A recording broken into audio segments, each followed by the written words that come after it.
Eu já tinha visto de tudo como motorista, mas nada me preparou para aquela corrida.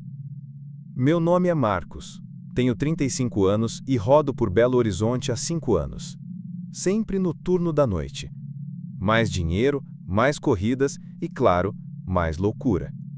Costumo sair de casa por volta das 18 horas, deixo minha filha com a mãe e vou direto para o centro. Praça da Estação, Savassi, Rua dos Tupis. BH nunca dorme. E à noite, ela se transforma. Já peguei passageiro com sangue no rosto, casal brigando, gente vomitando no banco. Mas o que aconteceu naquela quinta-feira à noite não tem comparação. Tudo começou por volta das 23 horas e 30 minutos. Tinha acabado de deixar uma corrida no bairro São Pedro e já ia encostar para comer um salgado perto da Avenida do Contorno, quando o aplicativo apitou. Corrida curta. Ponto de embarque, Rua Gonçalves Dias, quase esquina com Afonso Pena. E o destino?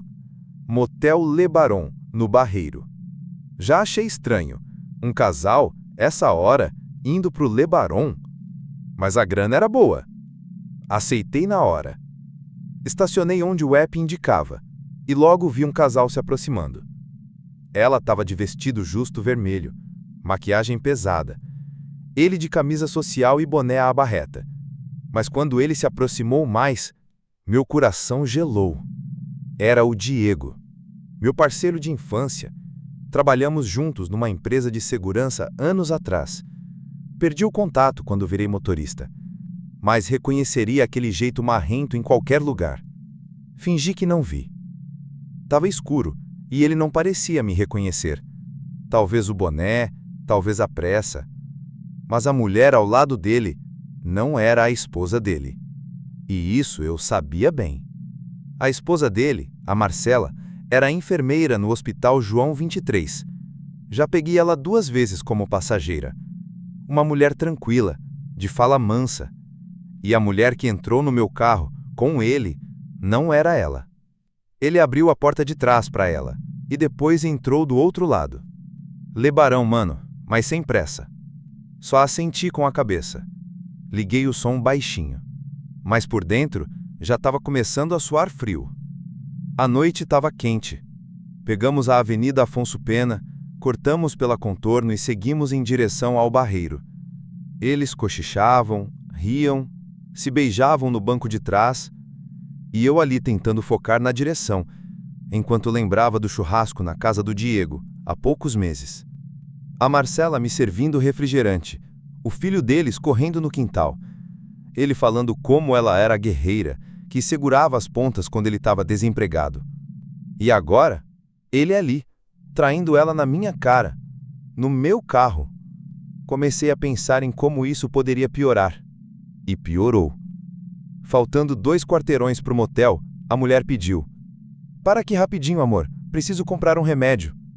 Diego respondeu: "Tem uma farmácia ali na esquina da Rua Tereza Cristina. Vê se está aberta." Ela saiu. E então, Diego me olhou pelo retrovisor. "Tu é o Marcos, né? Da segurança da Steel Forte." Meu sangue gelou. "Sou." Ele sorriu. "Sabia que te conhecia. Tá sumido, irmão." Mas o jeito que ele falou não era leve. Era um reconhecimento com tensão. E antes que eu pudesse responder, o celular dele tocou. Ele atendeu, ficou calado por 2 segundos e saiu do carro, correndo. Ela entrou no carro tremendo. E quando disse para eu apenas dirigir, eu soube que tinha algo muito errado. A mulher voltou correndo da farmácia, mas sozinha. O Diego tinha sumido. Vai! Cadê ele? Só dirige." Liguei o carro e acelerei, sem saber para onde. Ela chorava, tremia, olhava para trás como se estivesse sendo seguida. "Vai para Savassi, agora!" Entrei na Avenida Amazonas, subi pela Contorno e tentando entender o que estava acontecendo. "O que tá pegando, moça?" Ela só murmurou: "Ele mentiu para mim, mas mentiu para você também." Essa frase me arrepiou inteiro. No semáforo da esquina com Rua Gonçalves Dias, ela finalmente falou. Ele disse que era solteiro, que a mulher dele era uma vaca, que o casamento estava acabado. E você acreditou? Ela respirou fundo. Acreditei. A gente estava se encontrando há 3 meses, sempre nesse motel, sempre escondido. E por que você surtou agora? Ela tirou o celular da bolsa e me mostrou a tela. Uma mensagem, de um número desconhecido, com uma foto. Era ela e o Diego entrando no meu carro. E a legenda: "Você vai pagar por isso, vagabunda." Ela começou a hiperventilar no banco de trás. A mão tremia tanto que quase deixou o celular cair. "Essa foto foi tirada agora! Agora!" Ela repetia. "Você conhece esse número?" "Não, mas ele me disse que a ex era ciumenta, que já tinha ameaçado me bater. Eu achei que era exagero, mas agora..." Puxei pela direita e entrei na rua Cláudio Manuel, tentando fugir do tráfego da Contorno. O coração disparado. A sensação era de estar sendo assistido, seguido. "Me diz a verdade, você está fugindo de quem?" Ela hesitou. "Eu não sei mais." Mas aí, o celular dela tocou, e ela ficou branca. Ela encarou a tela como se fosse uma arma. Número privado. "Atende", eu disse. Ela atendeu com voz trêmula. "Alô?" A voz do outro lado era masculina, grave, fria. "Se você acha que pode brincar com a vida dos outros, vai aprender do pior jeito." Ela desligou imediatamente. Caiu em prantos. "É ele, é o marido, ele sabe de tudo." Eu gelei. "Marido? Você disse que o Diego era solteiro." "Ele mentiu. Ele disse que estava se separando. Eu juro que não sabia que ele ainda morava com ela." O celular tocou de novo. Mesma coisa. Número privado. Decidi cortar caminho pela rua Professor Moraes, tentando sair logo da área. Mas percebi algo pelo retrovisor. Um carro, seguindo a gente. Era um Corolla preto, sem placa da frente. Vidros escuros. Toda vez que eu dobrava, ele dobrava junto. Toda vez que eu acelerava, ele acelerava também. "Tem alguém seguindo a gente." Ela se curvou para tentar ver. "Não, não pode ser." O carro se aproximava, muito. "Você conhece ele?" Ela apenas sussurrou. "Se for quem eu estou pensando, ele é perigoso." Peguei o celular do painel e abri o Waze. Rota mais rápida para um lugar movimentado. Mas antes que eu decidisse, ela gritou: "Entra ali, no beco!" Beco da rua Piauí, entre duas lojas fechadas. Um atalho que só quem roda de madrugada conhece. Mas aquele beco não era só apertado. Era escuro, sinistro e sem saída. Assim que entrei, as luzes do farol revelaram um cenário. Muros pichados, sacos de lixo, um gato morto no canto, um poste quebrado e nenhum movimento. "Você tem certeza disso?" "É melhor que ele nos ver na avenida." O Corolla parou na entrada do beco e os faróis se apagaram. "A gente está encurralado."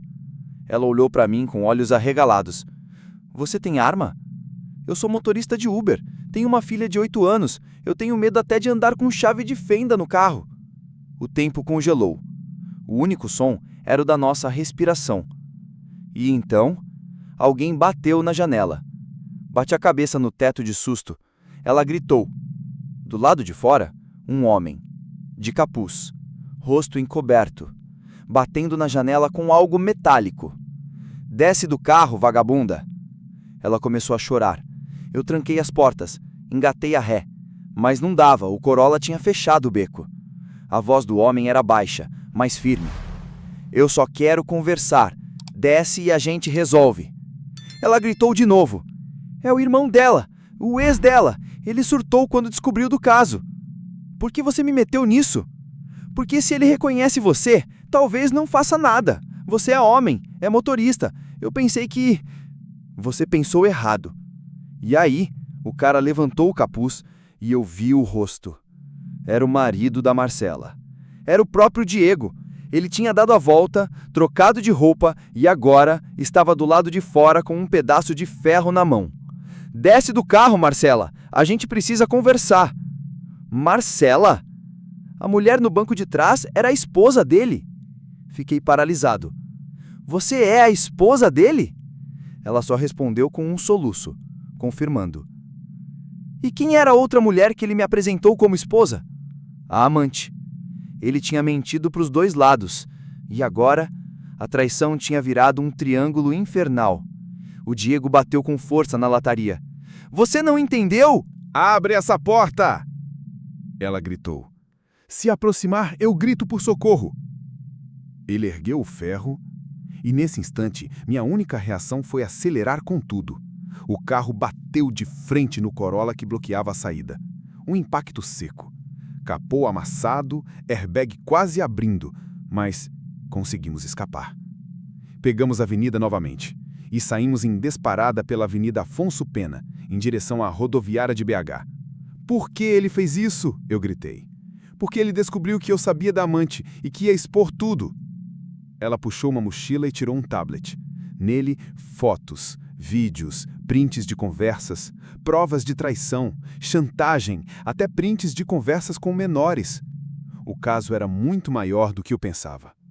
Ela mostrou tudo, conversas comprometedoras, nudes, conversas com um contato salvo como Prima R4, que claramente não era prima.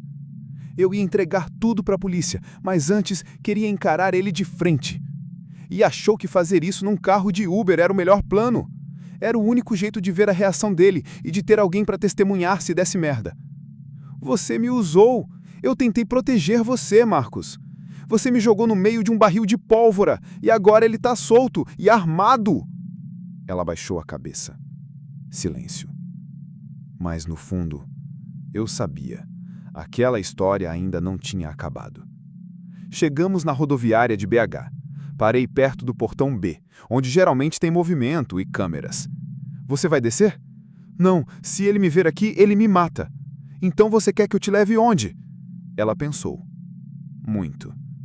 E então disse. Tem uma amiga minha que mora no bairro Nova Suíça. Ela pode me ajudar. Voltamos para a pista. Pegamos a Avenida Amazonas de novo, cortando pelo centro. Mas algo me incomodava. O mesmo Corolla preto estava atrás da gente de novo. Eu fiz 3 conversões erradas só para testar. E o Corolla acompanhava cada uma delas. Ele tá atrás de novo, eu disse. Ela olhou e gritou. É ele! Eu não pensei 2 vezes. Joguei o carro na contramão da rua Araguari, quase bati num ônibus, mas consegui despistar momentaneamente.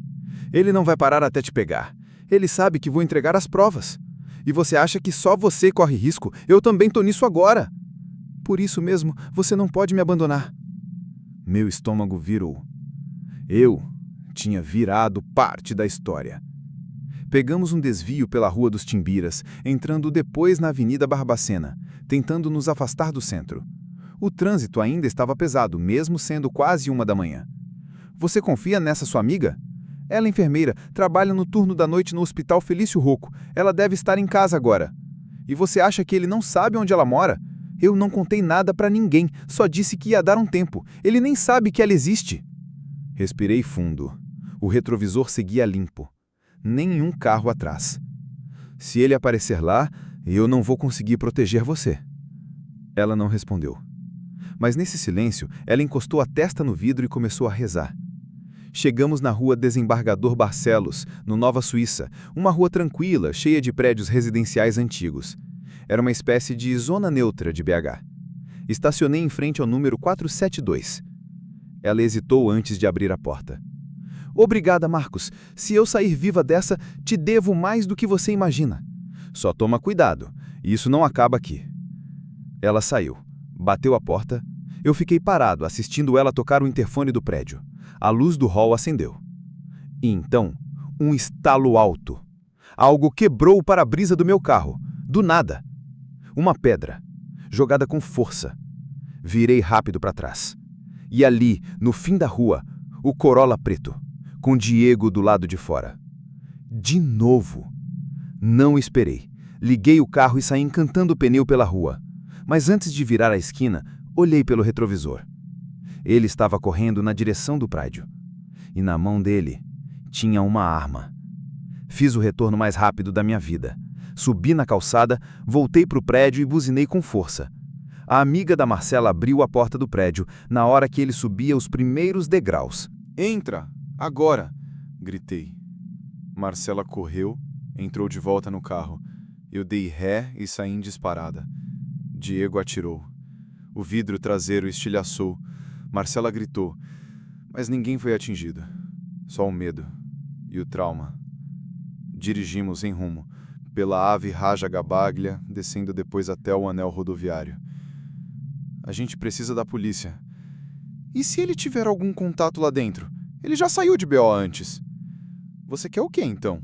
Fugir para sempre? Eu só preciso de tempo para entregar as provas. Tenho alguém do Ministério Público que pode me ouvir. Você quer se esconder aonde? Eu sou só um motorista, não tenho esconderijo.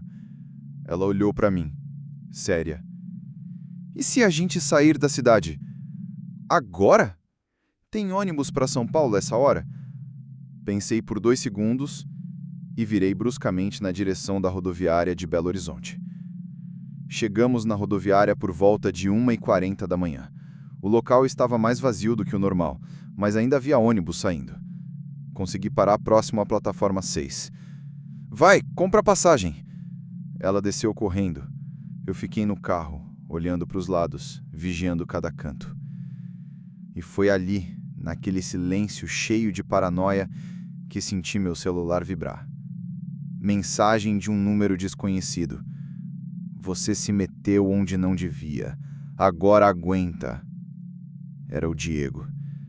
Ele sabia meu número, sabia quem eu era, e não ia parar. Ela voltou com a passagem nas mãos.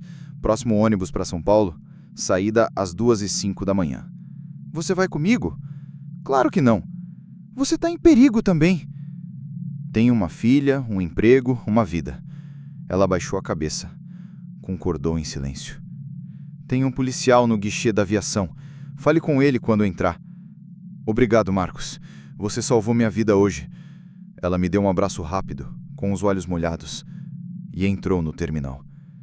Eu fiquei ali parado, tentando respirar. Até ver do outro lado da avenida o Corolla preto mais uma vez. Mas dessa vez, vazio. Corri até o terminal. Entrei sem pensar. Apontei para um segurança. A mulher que comprou a passagem para São Paulo agora, ela está correndo risco. Tem um cara atrás dela armado. O segurança regalou os olhos. Puxou o rádio. Em segundos, 3 PMs surgiram. Me levaram para uma sala reservada. Calma, explica. Contei em detalhes. Mostrei o celular, as mensagens, a placa do Corolla, as fotos, o tiro. Eles acionaram a central. Mas quando foram checar as câmeras, o Diego já não estava mais lá. E o ônibus já tinha saído. Fiquei na delegacia até quase 6 horas da manhã. Registrei BO, entreguei prints, descrevi tudo o que podia.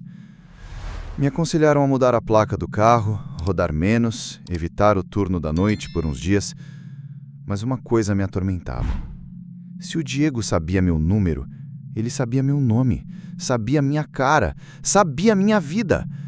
Voltei para casa com o coração acelerado. E o pior, minha filha me esperava com um desenho na mão. Um sol, um carro e uma frase em letras tortas. Papai é meu herói. E eu quase chorei. Naquela noite tentei rodar de novo, mas cada passageiro parecia suspeito. Cada moto no retrovisor, cada carro que parava atrás, eu achava que era ele. Passei a dormir mal. Sonhar com o vidro quebrando, com um tiro, com um beco escuro. Marcela não entrou em contato mais. Mas uma semana depois, recebi um envelope na portaria do meu prédio. Sem remetente. Dentro, uma foto. Marcela sorrindo, de mochila, com a legenda: Obrigado por me salvar. Tô segura. Nada mais. Fiquei em choque. Como ela sabia onde eu morava? Será que me rastreou pelo app? Ou será que alguém do prédio deu meu nome? Joguei a carta no fundo da gaveta e tentei esquecer.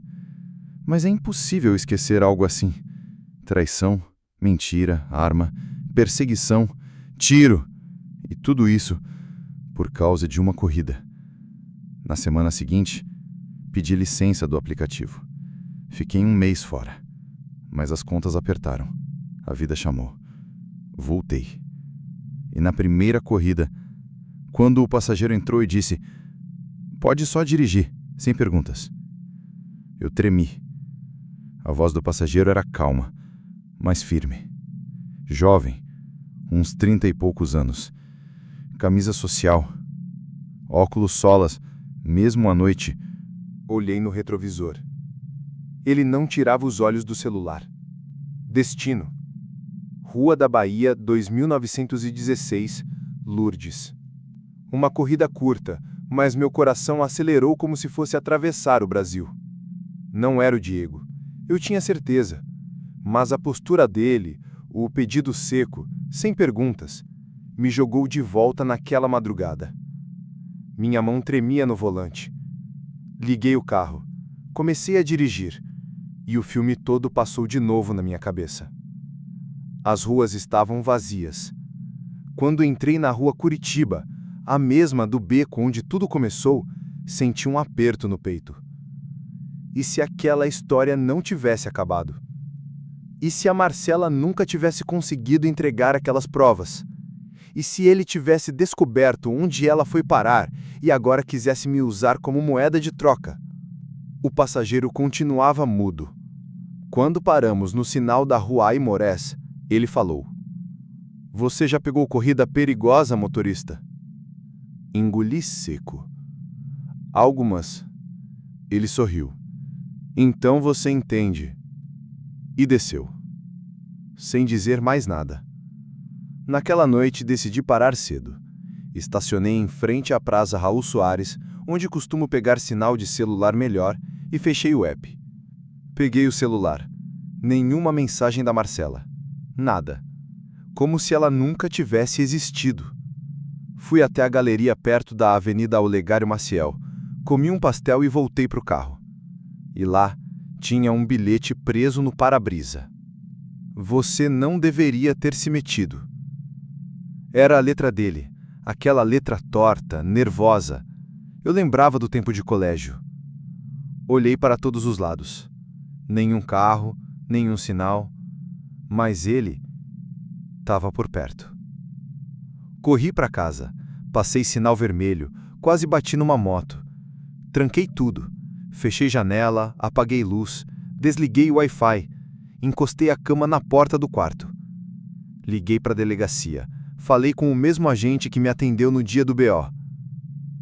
"Eles estão te ameaçando de novo?" "Sim, e agora foi na minha casa." "Vamos pedir proteção provisória. Você vai ter que depor de novo." "E se ele vier antes disso?" Silêncio. "Faz tempo que a gente tenta pegar esse cara. Você viu o que ele escondeu. Agora, ele não vai parar." 2 dias depois, recebi uma notificação no celular. Corpo encontrado em galpão abandonado no Barreiro. Cliquei na notícia. Era ele. Diego. Morto. Tiro na cabeça. Próximo ao anel rodoviário, atrás de um depósito velho.